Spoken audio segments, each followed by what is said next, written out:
quick at the reception, or who wants to go off the bus and having a relaxing nap at the hotel, is open to do this. Yeah, so we will do a stop at the hotel, a very quick stop. Yeah, I don't know the minutes when everybody is back. Yes. So if you have to leave something at the reception would be good, because if everybody's going to the room and back, yeah, and then you come back to the bus, and then we do a guided bus tour. I show you older parts of Nuremberg, and you will meet a colleague at the castle. At the castle we go off the bus, and we will walk the oldest part, the castle district. So we will see the panoramic view of Nuremberg, Dürer's house, of course, where the famous painter lived, and we will end at the main market square. Yeah, then we give you orientation if you go back to hotel or dinner or shopping or whatever you want to do. Okay? Good plan. So end of the tour will be 5:45.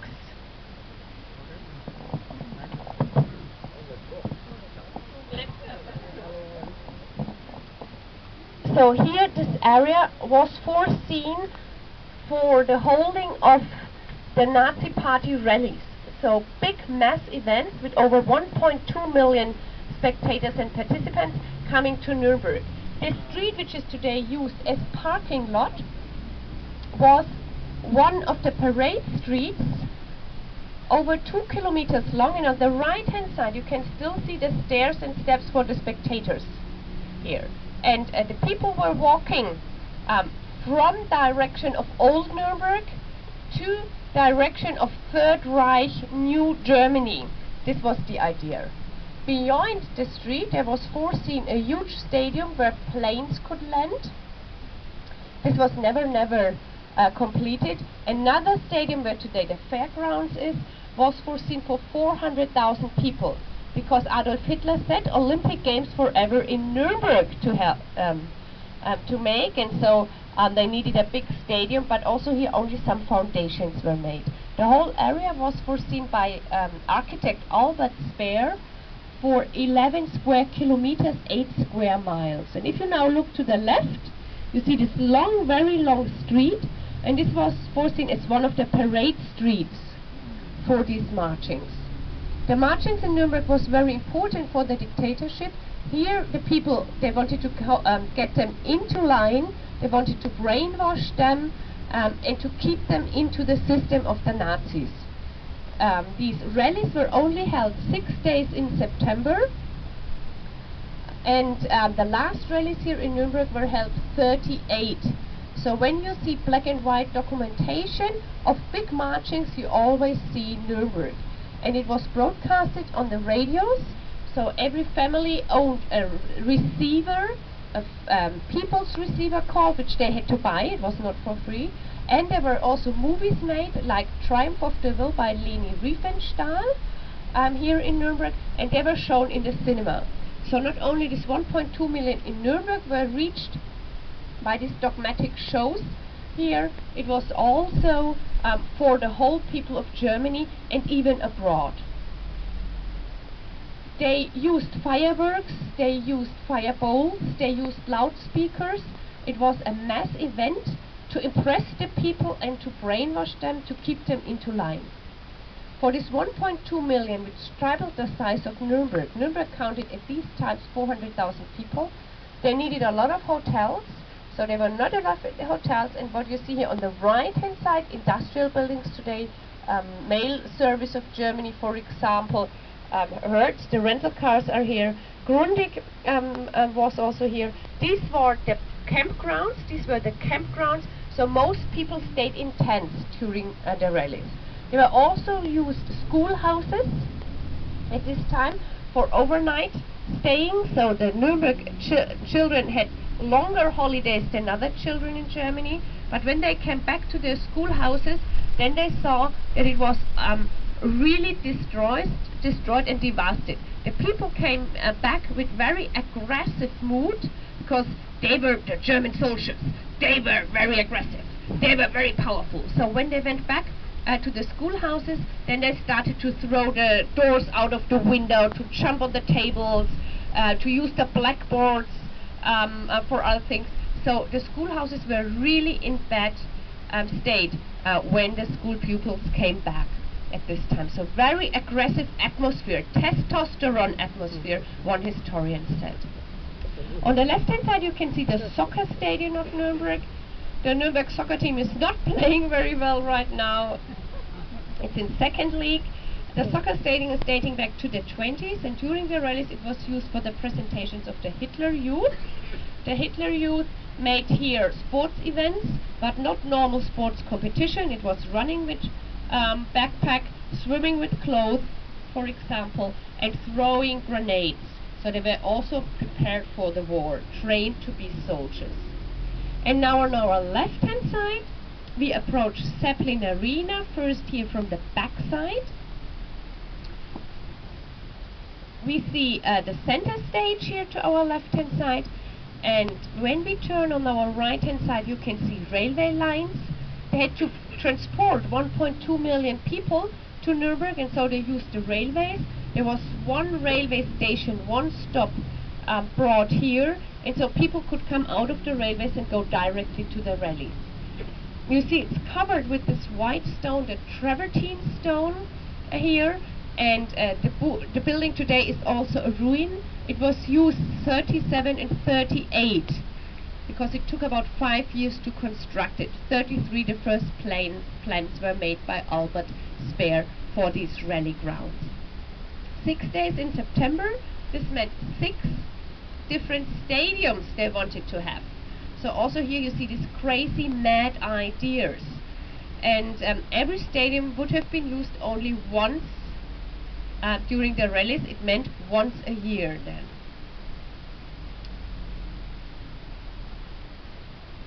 Zeppelin Arena, the stadium which was really completed, one of the rare ones really, was for 100,000 people.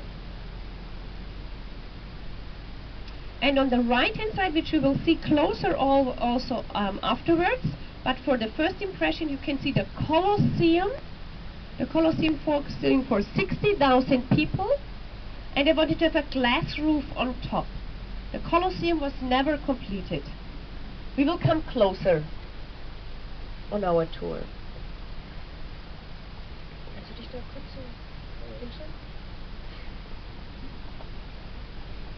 You see first the entrances on the right hand side, all these stairs and steps for the spectators, and it's interrupted by these smaller houses, by these blocks, and these were the restrooms. 100,000 people also needed facilities, and they had to construct an own water pump station with a water tower, only to flush the toilets, foreseen for 1 day a year. Then you see again a big marching street, 400 meters long. Here were the parades, for example, cars, trucks, trunks passing. On straight ahead, on my left now, you see the center stage. You have to imagine here a high swastika, 4 meters high on top of the center building, and then to the left and to the right also colonnade. Here, these were destroyed after the war. There's a very famous scene, even in film, where you can see it was blown up by the American soldiers. Nuremberg was American sector after the war, and this was a symbol for the end of the dictatorship, to destroy this giant stone swastika which was killed at this time. Then you see in the center also a pulpit, a stand. This is the grandstand.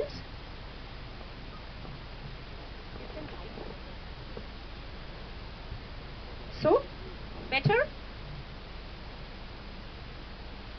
You see the grandstand, so the whole architecture is focused on Adolf Hitler. You have to imagine, there were 100,000 people here, very far away. They couldn't see him, but they knew this is the point where he's standing. So the whole architecture is focusing Adolf Hitler. The whole building is following a shape of an antique altar, Pergamon altar in Berlin, from antiquity. So Adolf Hitler also is follower of Greek antique priests. So he is the priest, the high priest on the altarpiece. This was the symbol. Then you have to imagine, sunset is in your back. The speeches of Hitler were always in the afternoon, so he was illuminated by sunlight, and the whole front went purple. So the white stone, because then you had this purple idea, yeah, purple pinky idea. And so he was illuminated by last sun rays like a god, like a messiah. Everything was planned and symbolized.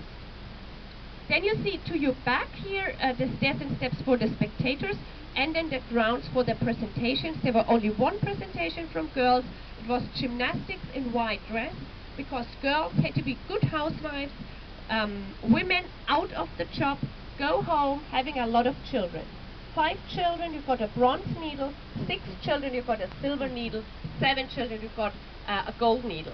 Yeah. So this was the idea, and this is also when some people say, well, because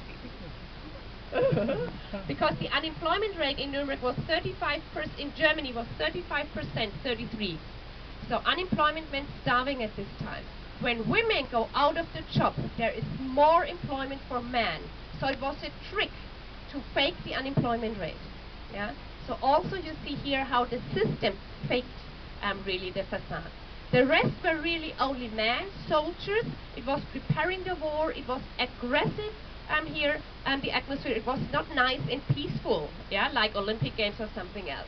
It was really here to keep the people in the line and to brainwash them. After it was over, they went in direction to the campgrounds. There were huge beer halls, 17 beer halls, and then they started to drink beer, to dance in costumes, to gamble, and so they didn't think about what they heard. They were drinking the whole doctrine inside. And so nobody went home, and no discussion. It was cheap amusement for the people. Yeah? This was another very important part of the Nazi system at this time. 38 last rallies here. 39 it was foreseen for 2 million, but they were cancelled because with the occupation of Poland, September the 1st, 39, World War II started. Yeah, and then no more rallies here in Nuernberg. After the war, what to do with these relics? Nobody wanted to have them. Only since the 70s, there are monuments of the city of Nuernberg, and they are very expensive. Here, because you see everywhere there's water coming in. It was constructed very fast. It's very porous stone, so it costs 1 million a year only to maintain it like this. And so now there is a big question in Germany from the federal government also to sustain these relics, because only in Nuremberg you can perhaps understand a little bit the system, that they created a facade, a surface, and at the back they killed people in concentration camps. Nuremberg, no concentration camp, of course not. Yeah, this was here the window of the Nazis. Yeah, but concentration camps in the middle of nowhere where 11 million people died. Yeah, so these were the two sides of the dictatorship.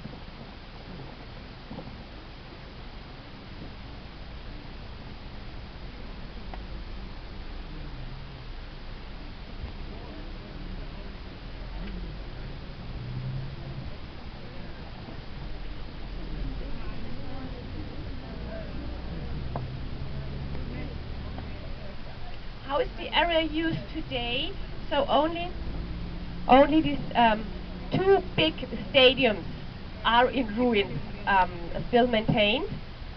Then the big street as a parking. The rest of the area from the 11 square kilometers.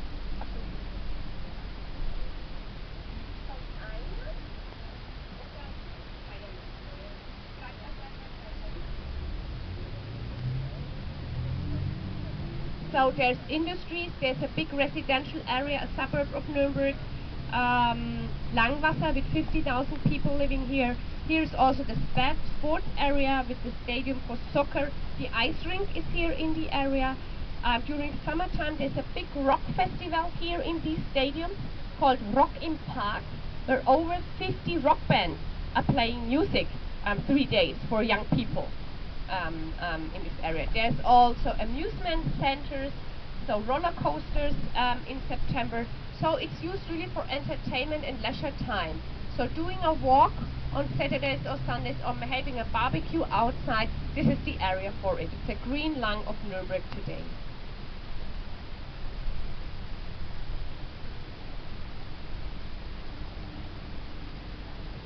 And now we are approaching the Colosseum. Inside the Colosseum, since over 10 years, there's a museum called Documentation Center. where inside this museum you can follow also the history more precisely and of course in a deeper way than I can explain in 10 minutes. It's here to the left hand side where you see the modern structures on top. They have a very clever audio guide system in several languages, so if you have the time it would be really here a recommendation to go here for 1 or 1.5 hours. Now we are coming to the Colosseum. Of course the Nazis felt as legal follower of the Roman Empire, not also as Greek priests, also as Roman emperors. So they wanted to have a known Colosseum here in Nuernberg as one of the stadiums, and so Albert Speer started to construct this Colosseum. Of course the diameter of the Colosseum had to be 10 meters larger than the diameter of the Colosseum in Rome, you can imagine. This Colosseum is covered with granite stone. This granite stone was caved in quarries of concentration camps in Flossenburg and Mauthausen. So it's a stone of blood. Tens of thousands of people died only to cave this stone. Without gloves, without helmets, only with hammer and chisel in the frosty winter time and in hot summer times. So this is really one result of concentration camps you see on the cover of this building. Why did they choose granite stone? Granite stone, the hard stone, the eternal stone, and it's representing, symbolized also here, hard and eternal as the Third Reich, as the Nazi Empire. When we come closer, you see the typical architecture of dictatorships in Nazi time. The first floor is set up very high. The sizes of the windows are oversized. There are no human dimensions, they're giant dimensions. One person, one soul didn't count. Men had to be soldiers, material. Women had to be mothers of future soldiers.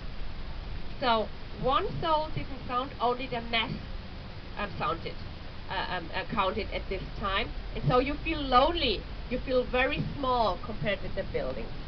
No decoration at all, no columns, no sculptures, no masks as in Rome. Here only intimidating, impressing architecture to impress and to brainwash the people. And in another corner you can see here the concert hall of the symphonic orchestra. And now we're driving inside.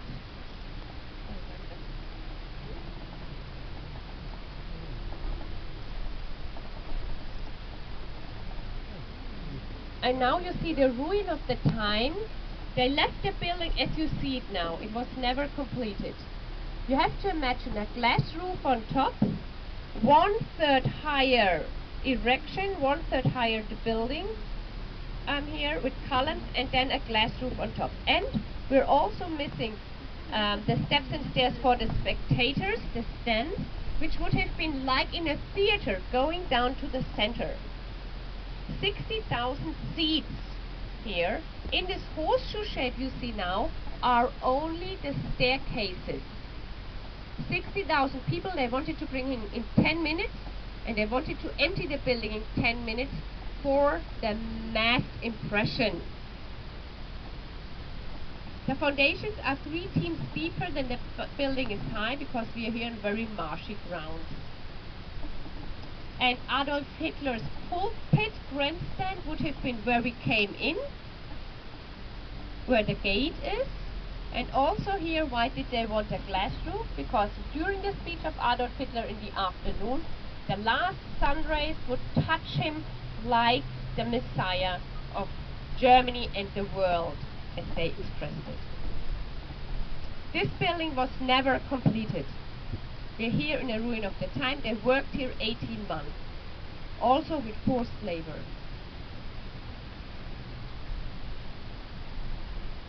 What to do with a monster building like this after the war, when nobody wanted to be part of it, nobody wanted to talk of it? Blowing it up would be a nice idea. But Nuremberg was destroyed by 91%. Nobody had time to take care about a building like this. They had to take care of new apartments, of new work, of the future. Then they thought, well, a soccer stadium would be nice. We have a soccer stadium. Perhaps a shopping mall inside. Well, we are 5 kilometers outside the city center. Nobody would have used a shopping mall here. So they left it just as ruined, did nothing with it. Then the times changed. The next generation, they wanted to talk about the time. The students' revolution in Germany was also a revolution because the parents didn't talk about the dictatorship in the Nazi time.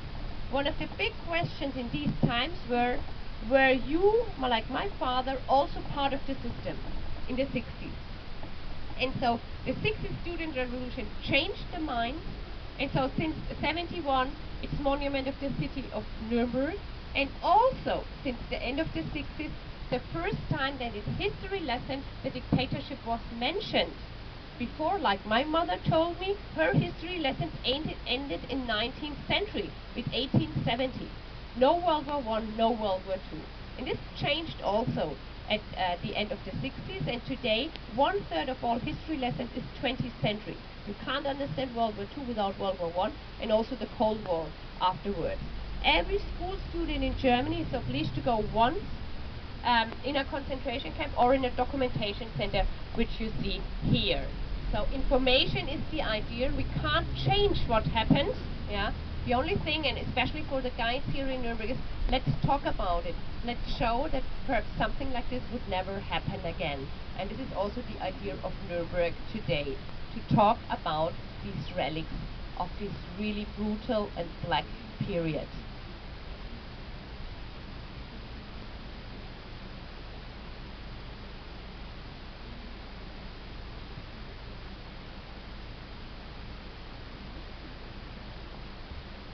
Now we are leaving the Nazi Party rally grounds, and our direction is direction city center. First, of course, hotel. Nuremberg today is a city with 500,000 people, a biggest city in Germany, and a city also of university and students. On the right-hand side, you see the pedagogic university here, faculty, and you see here the students are trained to be sports teacher also, and at the back even here. The university. Then, of course, it's also a city of art and music. And on the left-hand side, there is the Master Singers Hall, also a concert hall for the symphonic and philharmonic orchestras here in Nuremberg. Nuremberg today contains a lot of suburbs, quarter outside the wall. So we are exactly driving through the newer town, started in the 19th century to construct up till today. The old town is still within the walls, so we always talk about two Nurembergs. One is the old town, where we do our walk afterwards, and one is the new town, which is here the modern quarters. Only 17,000 people are living within the walls, and the rest of these 500,000 are, so over 480,000 are living outside the walls in a lot of different quarters. Nuremberg today is an industrialized city. Industrialization brought back work and money. You know a lot of companies probably of Nuremberg, Siemens, for example. 30,000 people in the area of Nuremberg are working for Siemens. They're doing turbine construction for energy plants, for example, but also a lot of medical supply, like hearing aids, for example. They're also here in the area, not only in the city of Nuremberg, in the area also. Then toy business, still quite popular. Perhaps you have heard about Playmobil. Playmobil headquarters is close to Nuremberg. Then MAN, for example, doing buses, trucks, and also turbine and big energy plant is here from Nuremberg, was founded here in Nuremberg once. Bosch, also here a big seat in Nuremberg. But also, you know, probably the pens and pencils of the town. Faber-Castell, Swan, Stabilo, Stadler, Lyra. They're all from the Nuremberg and the surroundings. So 80% of all pencils worldwide are made here in the area of Nuremberg, or at least the headquarters of the production is here.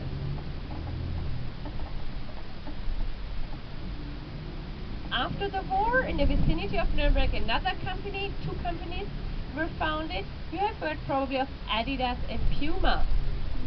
They used to be brothers, soccer players here in Nuremberg, and they had their own made soccer shoes, self-made soccer shoes. So they were so good that even their team colleagues wanted to have these soccer shoes. And so they started a business and making these soccer shoes, but then they separated. They didn't get very well along together anymore. And one founded Adidas, and the other founded Puma. And the headquarters of these companies are in a small town in the vicinity of Nuernberg, where really the offices are right across. Yeah, you can almost look through the window to the concrete company here. So also this is one of the business here of Nuernberg and the vicinity of Nuernberg. And meanwhile, we are driving through Südstadt, the southern quarter, south of the old town. And shortly we will pass the tunnel of the railways, and then we'll be at your hotel. There we do a 5-minute stop, so you can leave your bags there, grabbing your coats or whatever you need. And then who wants to stay on, we do another 20 minutes by bus, and then we will go off at the castle and doing about a 1 hour walk from 1 hour 15 from the castle down to the main market square.